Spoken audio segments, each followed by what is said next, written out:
Sir आज जांच करने सीतापुर पहुंचे हैं जी। क्या कुछ जांच आपकी रही है? जांच जैसा पता है वायरल वीडियो के प्रकरण में डायरेक्टर बेसिक महोदय द्वारा जांच दी गई और जिलाधिकारी सीतापुर की तरफ से मैडम एसडीएम मैडम नामित हैं।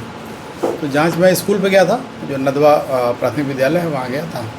वहाँ कुछ गाँव वालों से हालांकि लोग बात करने को बहुत तैयार नहीं थे, तब भी उनसे बात किया, कुछ बच्चों से बात की, वहाँ पे ARPs थे उनसे बात की, BO से बात की, इतने लोगों से बात की और फिर यहाँ आया हूँ। तो यहाँ जिला विशेष अधिकारी सीतापुर से वार्ता की, स्टाफ से बोला है, अभी सबसे मैं खुद ही जाके बोला हूँ सबसे कि जो भी कुछ उनका वर्जन है वो दे दें।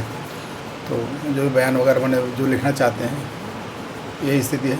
बच्चे वहाँ स्कूल नहीं जाना चाह रहे हैं, आखिर क्या वजह है? बच्चे जाना नहीं चाह रहे हैं, ये तो बड़ा कठिन प्रश्न है। अभी तो वहाँ स्थितियाँ ऐसी हैं कि गांव के लोग मेरे पहुँचते ही सारे लोग एकत्र हो गए। तो केवल पढ़ाई का ही मैटर नहीं दिखा, केवल पढ़ाई का ही मैटर है, लेकिन बच्चों के लिए 2 टीचर आज BO ने लगाए हैं और एक शिक्षा मित्र पहले से अनुराग श्रीवास्तव वहाँ अटैच किए गए हैं। तो 3 टीचर हैं और छात्र संख्या के हिसाब से पर्याप्त अध्यापक दे के ये प्रयास किया जा रहा है।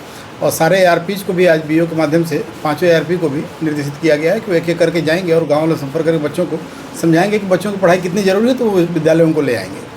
BSA और आरोपी शिक्षक का एक ऑडियो वायरल हो रहा है जिसमें BSA साफ तौर पर कहते दिख रहे हैं कि वो टीचर महीने में 1 दिन जाएंगी, बाकी दिन की हाजिरी आपको लगवानी है।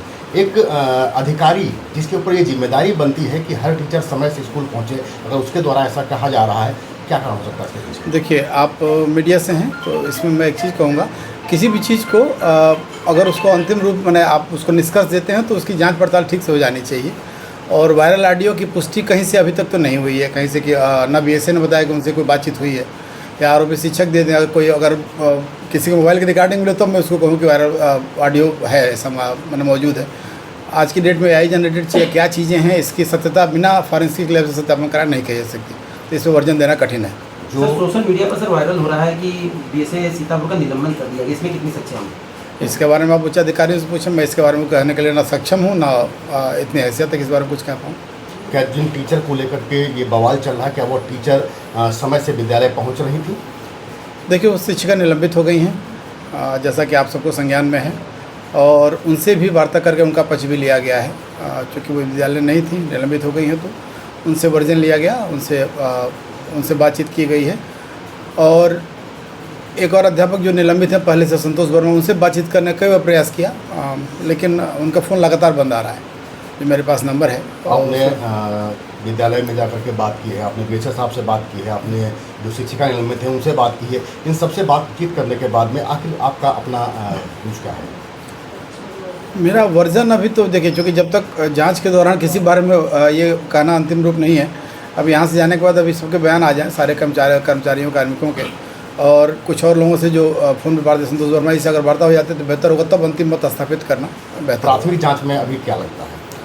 प्राथमिक जांच में विद्यालय पर मैंने आपको बता दिया, विद्यालय पर स्थितियां केवल पढ़ाई के लिए या बच्चों के प्रति हम लगातार विभाग प्रयास कर रहा है कि बच्चे आएँ, तो अभी हम उस पर फोकस कर रहे हैं कि बच्चे आएँ। और ये बाकी चीज़ें कि इस मुद्दे पर कि वो टीचर नहीं आती हैं, ये जांच उसमें निलंबित हो गई हैं, ये बृहद जांच का विषय है, इसमें जांच अधिकारी भी नामित हो गया है।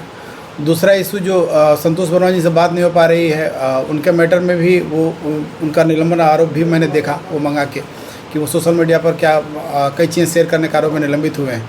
तो ये सारी चीज़ें एक दूसरे से रिलेटेड है, इसलिए इस पर अंतिम रूप से निष्कर्ष करना या हमने क्या पाया कहना कठिन है अभी। आखिर क्या कारण रहा कि एक शिक्षक को इतना उग्र होना पड़ा?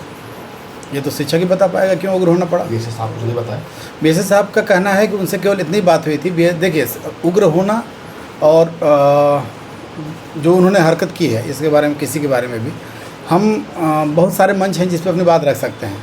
यदि आप मुझसे अगर कोई बात असंतुष्ट होंगे तो आप यहीं नहीं रुकेंगे, आप फिर DM साहब के पास जाते हैं, आप उसके ऊपर जाते हैं, तमाम जगह जाते हैं। तो कहने के लिए, हमारी बात कहने के लिए एज ए सरकारी कर्मचारी हमारे पास बहुत सारे मंच होते हैं।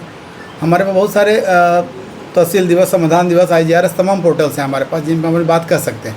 तो वो उस एक्ट को मैं जस्टिफाई क्या करूँगा, उस पर वो तो आप पुलिस की जांच का विषय है, उससे पुलिस शायद जांच कर रही है। ने कहा है कि जो CCTV दिया गया है वो अधूरा है, क्योंकि इस कक्ष में उनके पति की भी पिटाई हुई है। इस बारे में आप, चूँकि ये पुलिस स्तर से कार्रवाई हो रही है, तो इस पर मेरे स्तर से कुछ कहना ठीक नहीं होगा।